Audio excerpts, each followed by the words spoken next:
तो आज हम इस वीडियो में बोर्ड एग्जाम में जिस टाइप के क्वेश्चंस पूछे जाने के चांसेस है उस टाइप के क्वेश्चंस सॉल्व करेंगे। तो चैप्टर वाइज जो जो इंपॉर्टेंट क्वेश्चंस है उन क्वेश्चंस को मैंने पिक किया। तो अगर आप बोर्ड एग्जाम कैंडिडेट है तो आपके लिए ये सब क्वेश्चंस बहुत ही ज़्यादा इंपॉर्टेंट है, तो ध्यान से देखना। ओके, तो जो पहला क्वेश्चन है यहाँ पे आप देख पा रहे हो, ये सब क्वेश्चन पहला चैप्टर की है, इलेक्ट्रिक चार्जेस एंड फील्ड्स, और जो बाकी चैप्टर की क्वेश्चंस होंगे प्लेलिस्ट में मिल जाएंगे, आप लोग चेक कर लेना। तो क्या पूछा इस क्वेश्चन में, if a body gives out 10 to the power 9 electrons every second. Okay, तो एक सेकंड में कितना इलेक्ट्रॉन दे रहा है, 10 टू द पावर 9 इलेक्ट्रॉन्स। और एक चीज़ यहाँ पे जो कॉन्सेप्ट सीखोगे आप, उन कॉन्सेप्ट्स को अच्छे से फोकस करना, क्योंकि एग्जैक्टली ये क्वेश्चन एग्जाम में नहीं आएंगे, लेकिन कॉन्सेप्ट जो सीखोगे आप उन कॉन्सेप्ट से क्वेश्चन पूछे जाएंगे। ठीक है, तो कॉन्सेप्ट पे ज़्यादा ध्यान देना।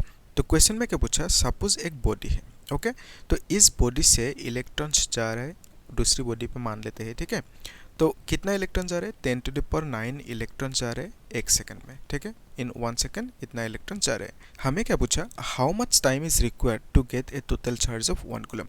तो यहाँ से इलेक्ट्रॉन जा रहे हैं, मतलब क्या जा रहे हैं, चार्ज जा रहे हैं, क्योंकि इलेक्ट्रॉन के पास चार्जेस है। ओके, तो यहाँ से 1 कूलम चार्ज जाने में कितना टाइम लगेंगे वो पूछा। ओके, तो उसके लिए हमें चाहिए एक सेकंड में जो इतना इलेक्ट्रॉन्स जा रहे हैं, इसका मतलब कितना चार्जेस जा रहे हैं। ठीक है, तो देखो ऐसे 1 सेकंड में कितना इलेक्ट्रॉन जा रहे हैं, 10 टू द पावर 9 इलेक्ट्रॉन जा रहे हैं। ओके, अभी जो एक इलेक्ट्रॉन है, 1 इलेक्ट्रॉन में चार्ज कितना होता है, 1.6 into 10 to the power -19 coulomb. तो कितना इलेक्ट्रॉन है यहाँ पे, 10 टू द पावर 9 इलेक्ट्रॉन है, तो इसमें कितना चार्ज होंगे, इससे इसको मल्टीप्लाई कर दो, 1.6 into 10 to the power -19 into 10 to the power 9। Okay, जब मल्टीप्लाई करोगे कितना आएंगे answer, 1.6 into 10 to the power -10 coulomb. Okay, तो बेसिकली इतना इलेक्ट्रॉन मतलब इतना चार्ज। ओके, तो एक सेकंड में इतना इलेक्ट्रॉन जाना यानी इतना चार्ज जा रहा है। ओके, तो एक सेकंड में इतना इलेक्ट्रॉन जाना यानी कितना चार्ज गया, 1.6 into 10 to the power -10 coulomb charge. Okay, clear है यहाँ तक। अभी देखो हमें क्या पूछा क्वेश्चन में, 1 कूलम जाने में कितना टाइम लगेंगे, है ना। तो उसके लिए देखो इतना सा कूलम चार्ज जाने में कितना टाइम लगता है, 1 सेकेंड। ओके, तो 1 कूलम जाने में कितना टाइम लगेंगे, उसके लिए हम यूनिटरी मेथड अप्लाई करेंगे, 1 second divided by 1.6 into 10 to the power -10 coulomb into 1 coulomb.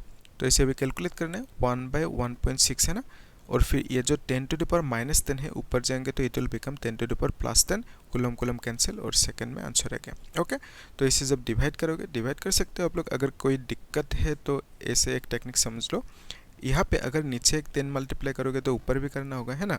तो उस केस में ऊपर कितना आएंगे 10 और नीचे कितना आएंगे 16 into 10 to the power 10। Okay, तो अभी 10 डिवाइड बाई 16 कर सकते हो आराम से, कितना आएंगे answer 6.25 into 10 to the power यहाँ पे 9 लिखना। ओके, तो आप लोग खुद सॉल्व करके देखो, प्रैक्टिस हो जाएगा। तो इसे अच्छे से नोट करके रखो, हम लोग अभी नेक्स्ट क्वेश्चन को सॉल्व करते हैं। ठीक है, तो नेक्स्ट क्वेश्चन में क्या पूछा, इसमें ये भी इंटरेस्टिंग क्वेश्चन है, बहुत ज़्यादा इंपॉर्टेंट है। यहाँ पे जो कॉन्सेप्ट समझोगे that is very very important. Okay, अच्छे से देखना। A free pith ball A of 8 gram. Okay, तो एक बॉल है, मान लेते हैं इस तरह से, तो इसका मास कितना देकर रखा, 8 ग्राम।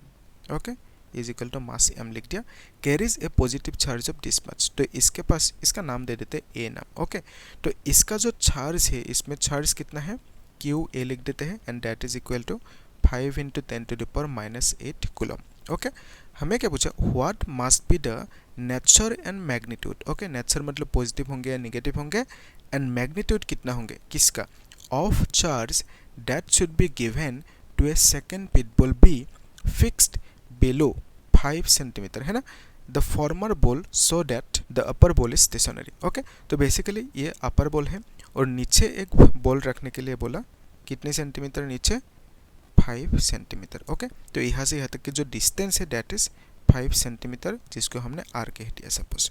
ओके, अभी ध्यान से देखो, इसका नाम लेट्स से बी है, और बी के पास जो चार्ज है उसको हमने कह दिया क्यू बी। ओके, तो हमें क्या निकलने दिया, एक्चुअली ये जो क्यू बी है, क्यू बी की वैल्यू फाइंड आउट करने दिया। ओके, और ये जो बॉल है बी बॉल, इसका चार्ज की नेचर क्या होंगे, नेगेटिव होंगे या पॉजिटिव होंगे, उसे निकलने दिया।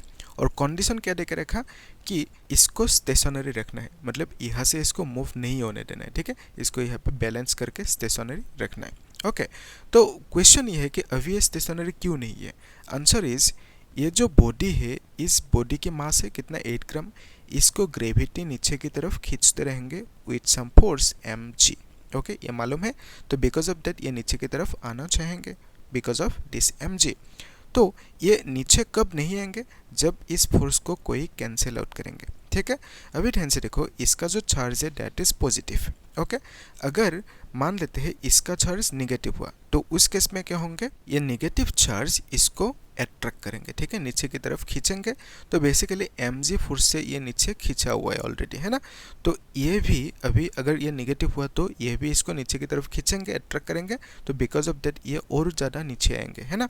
तो इसको यहाँ पे ही स्टेशनरी रखना है ना, तो उसके लिए क्या करना होगा, इस चार्ज को पॉजिटिव होना होगा। ठीक है, जब ये बी बॉडी पॉजिटिव होंगे तो उस केस में ये पॉजिटिव और ये भी पॉजिटिव एक दूसरे को रिपेल करेंगे, मतलब इस डायरेक्शन में फोर्स लगाएंगे। ठीक है, तो ये जो पॉजिटिव चार्ज है इसके ऊपर फोर्स लगाएंगे, उसको हमने F कह दिया, और इस F की फॉर्मूला क्या है हमें मालूम है, F इज इक्वल टू के Q1 Q2 by r square. Okay, इसका जो वैल्यू है चार्ज की QA और QB डिवाइडेड बाय दोनों के बीच में डिस्टेंस आर स्क्वायर। ओके, तो ये बॉडी अभी कब स्टेशनरी रहेंगे, जब ये दोनों फोर्स इक्वल होंगे, क्योंकि ऑपोजिट है, ऑपोजिट होने से फैक्टर कैंसिल आउट करेंगे एक दूसरे को, और इक्वल होने से ये इसी जगह पे स्टेशनरी रहेंगे। ओके, तो देखो हम लिख सकते हैं यहाँ से this F is equal to, ये जो फोर्स है F is equal to mg होंगे। ठीक है, तो यहाँ पे mg लिख दिया, फाइन। तो हमें क्या निकालने दिया, QB की वैल्यू है कि नहीं, तो यहाँ से हम लोग QB लिख सकते हैं, QB is equal to mg r square को उधर लेके जाओ। ठीक है, डिवाइडेड बाय K है, और यहाँ पे QA को नीचे लेके आओ, फाइन।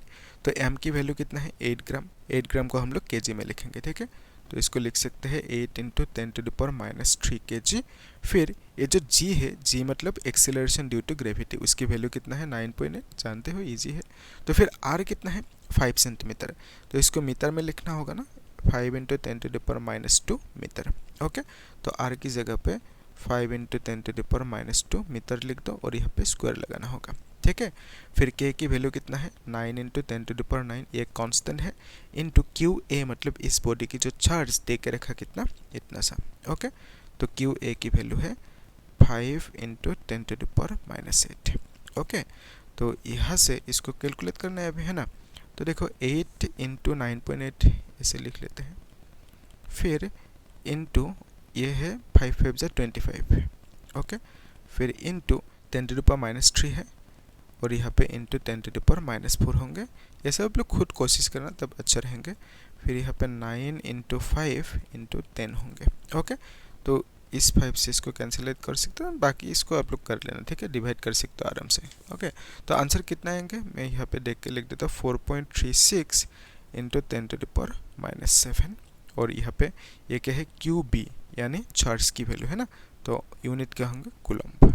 ओके, इतना सा कूलम्ब होंगे इस बी बॉल की चार्ज। ओके, तो इसकी चार्ज की जो मैग्नीट्यूड पूछा था हमें मिल गया कितना, 4.36 × 10⁻⁷। ओके, और जो नेचर होंगे, नेचर भी पूछा था, तो नेचर क्या लिखोगे, प्लस पॉजिटिव नेचर लिखोगे।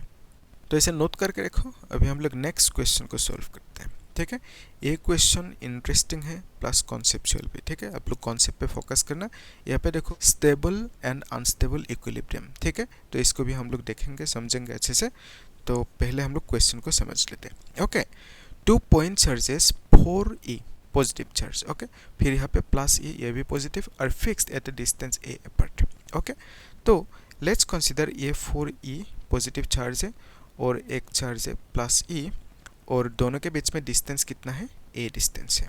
Okay, where should a third point charge q be placed on the line joining the two charges so that it may be in equilibrium? Okay, तो एक चार्ज है Q, उसको कहाँ पे रखना होगा, लेट्स से हमें नहीं पता, यहाँ पे रख दिया। ठीक है, तो ये जो Q को यहाँ पे रखा, इसको अभी इक्विलिब्रियम में रहना है। ठीक है, तो इक्विलिब्रियम में कब रहेंगे, जब ये जो फोर्स लगाएंगे इसके ऊपर, और ये भी जो यहाँ पे इसके ऊपर फोर्स लगेंगे, दोनों फोर्स अगर एक दूसरे को कैंसिल आउट करेंगे, तो उस केस में इसके ऊपर टोटल फोर्स कितना होंगे, 0 होंगे, तब ये इक्विलिब्रियम में रहेंगे, यानी बैलेंस रहेंगे। ओके, तो हमें निकलने के लिए एक्चुअली ये जो चार्ज Q है इसको रखना कहाँ पे है, ठीक है, कितनी डिस्टेंस दूरी पे रखना है वो निकलने दिया। यहाँ से यहाँ तक ये जो डिस्टेंस है हमें नहीं पता, x लिख दिया। ठीक है, तो बेसिकली हमें x की वैल्यू फाइंड आउट करने दिया। इजी क्वेश्चन है, एक बार अच्छे से समझ लो, एग्जाम में आराम से सॉल्व कर पाओगे। ये जो 4e चार्ज है ये पॉजिटिव चार्ज है और ये भी पॉजिटिव चार्ज है, ठीक है।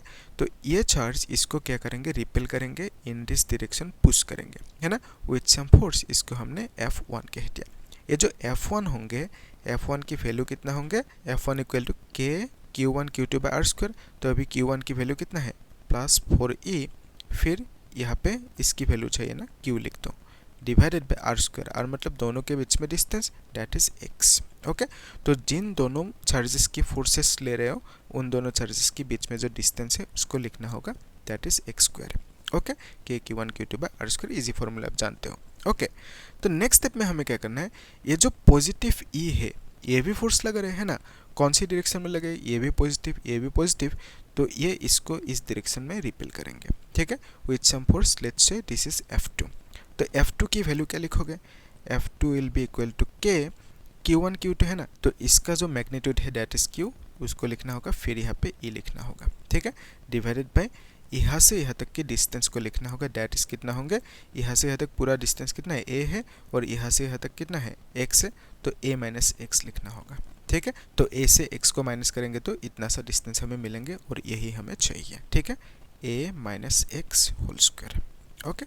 अभी ध्यान से देखो, ये इक्विलिब्रियम में कब रहेंगे, जब दोनों फोर्सेस इक्वल होंगे, यानी इक्वल होने से दोनों एक दूसरे को कैंसिल आउट करेंगे, है ना। तो कैंसिल आउट करेंगे तो टोटल फोर्स यहाँ पे कितना होंगे, 0 होंगे, तो बेसिकली ये यहाँ पे इक्विलिब्रियम में रहेंगे, ओके। तो इक्विलिब्रियम की जो कंडीशन है दैट इज F1 को इक्वल होना होगा F2 से, ओके। तो this is the condition for equilibrium, okay. तो F1 की वैल्यू कितना है, k 4eq divided by x square, okay, is equal to k QE divided by a minus x और यहाँ पे होल स्क्वायर, ओके। तो यहाँ पे कैंसिल आउट क्या क्या होंगे, क्वांटिटी देखो, k कैंसिल आउट होंगे, फिर QE कैंसिल आउट होंगे, तो बेसिकली हमें मिलेंगे 4 by x square is equal to 1 by a minus x whole square, okay.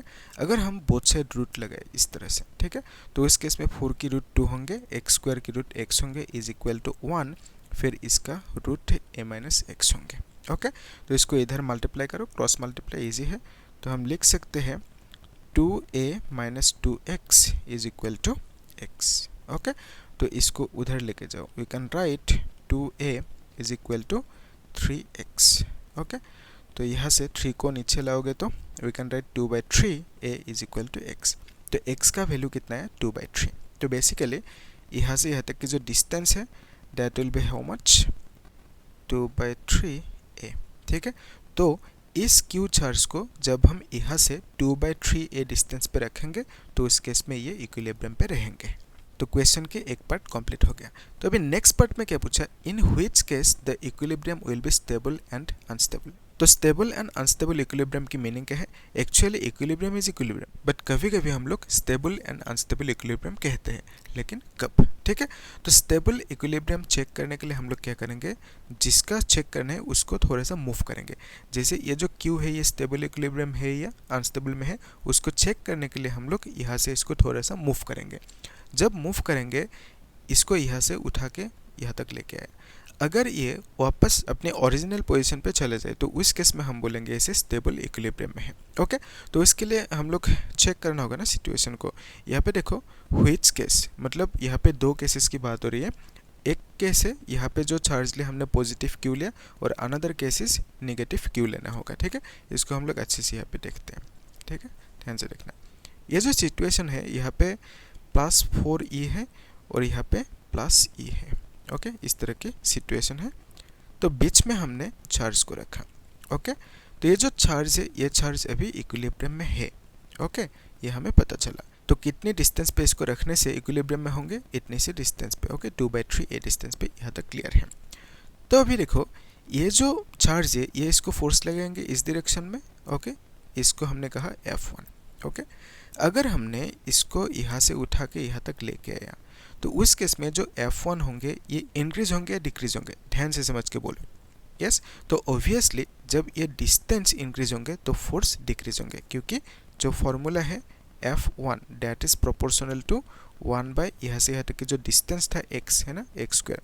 तो इस तरह की फॉर्मूला था कूलम्ब्स लॉ। तो जब x को इंक्रीज किया तो उस केस में ये F1 डिक्रीज होंगे, तो बेसिकली ये F1 डिक्रीज होंगे, ऐसे एरो लगा दिया। ओके, जब हमने इस चार्ज को यहाँ से यहाँ तक लेके आए, है ना।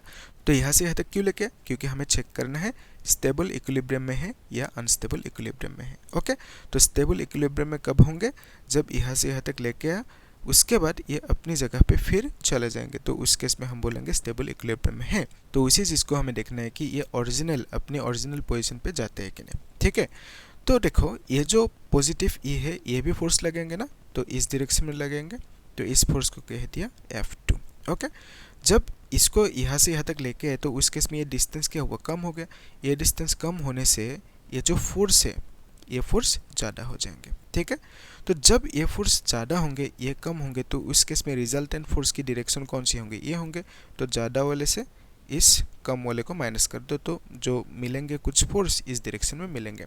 तो बेसिकली जब यहाँ से इसको यहाँ तक लेके आया, तो उस केस में इसके ऊपर अभी एक रिजल्टेंट फोर्स इस डायरेक्शन में ऑटोमेटिकली लगते रहेंगे। ठीक है, तो बिकॉज ऑफ दैट, इस फोर्स की वजह से, इस रिजल्टेंट फोर्स की वजह से ये अपनी जगह पे ओरिजिनल पोजीशन पे वापस आ जाएंगे।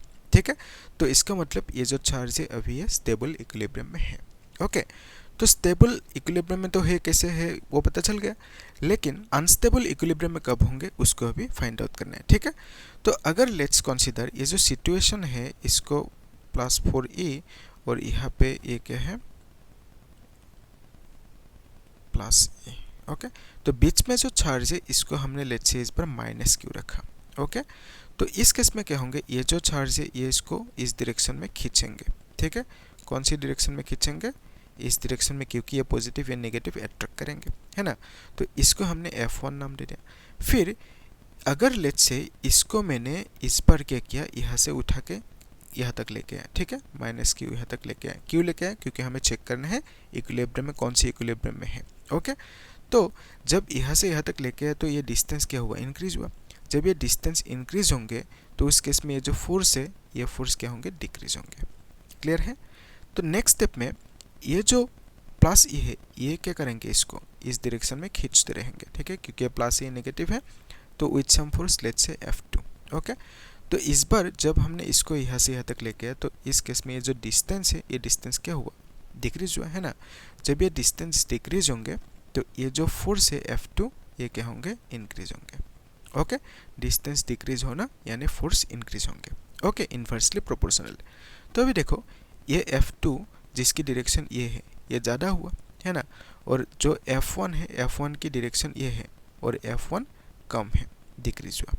ठीक है, तो इससे अगर इसको माइनस करोगे, तो रिजल्टेंट जो मिलेंगे, नेट फोर्स मिलेंगे, उसकी डायरेक्शन ये होंगे, क्योंकि ये ज़्यादा है। ओके, तो बिकॉज ये जो रिजल्टेंट फोर्स है, इसकी डायरेक्शन ये है, और ये फोर्स कहाँ पे लग रहा है? इस चार्ज के ऊपर। ठीक है, ये रिजल्टेंट फोर्स जब हमने इसको यहाँ से उठा के यहाँ तक लेके आया, तो उस केस में रिजल्टेंट फोर्स की डायरेक्शन ये हुआ, क्योंकि F2 इंक्रीज हुआ, क्योंकि ये डिक्रीज हुआ। ठीक है, तो रिजल्टेंट फोर्स की डायरेक्शन ये होने के कारण ये अपनी जगह पे ओरिजिनल इस जगह पे नहीं आ पाएंगे, रादर इस डायरेक्शन में मूव करेंगे।